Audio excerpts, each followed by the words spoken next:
permet donc à la Côte d'Ivoire de valider son ticket pour la CAN. On peut quasiment dire maintenant 3e but en sélection pour Wilfried Canon qui pour une fois ne marque pas contre la RDC, c'est contre le Niger et ça fait 3-0 encore sur le coup de pied arrêté. Et vous avez vu ce grand bonheur, c'est extrêmement bien Et frappé. qui frappe le coup franc? C'est monsieur Aurier. Monsieur, je dis grand monsieur Aurier aujourd'hui. 2 passes décisives, buteur. Et encore une défense complètement absente. Quelle détente de Canon. 3-0 juste au moment, voilà, juste à l'heure de jeu, au moment des 2 changements.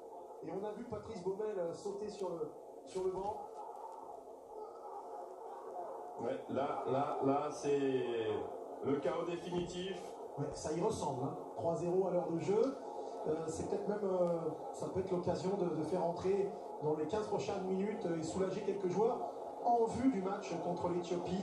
Oui, et offrir pourquoi pas les premières sélections. On pense à Amad Diallo, Souleymane Koulibaly, Jean-Évrard Kouassi. Ah, j'aimerais bien voir Jean-Évrard. Le chinois, c'est plutôt du côté du Niger qu'on va changer. Effectivement, et alors Wilfried Canon qui avait marqué 2 buts en 44 sélections, les 2 contre la RDC. Le premier c'était lors de la demi-finale de la CAN 2015. Ouais.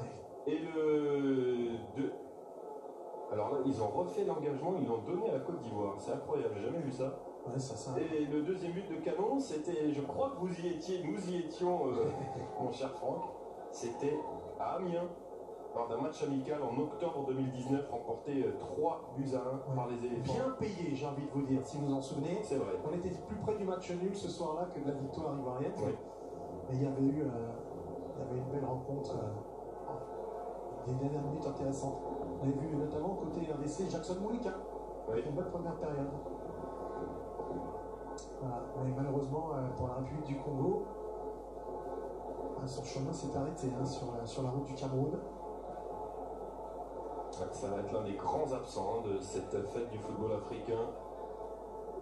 On a dit être, quand on a vu le Chan, les belles pelouses, les superbes installations. Ouais. Les supporters aussi, le public, Ouais. totalement passionné de football, qui est venu voir des équipes qui n'avaient rien à voir avec les Lions indomptables. Ça, c'est quand même un signe d'une vraie passion au Cameroun. Le championnat a repris depuis quelques semaines aussi, hein.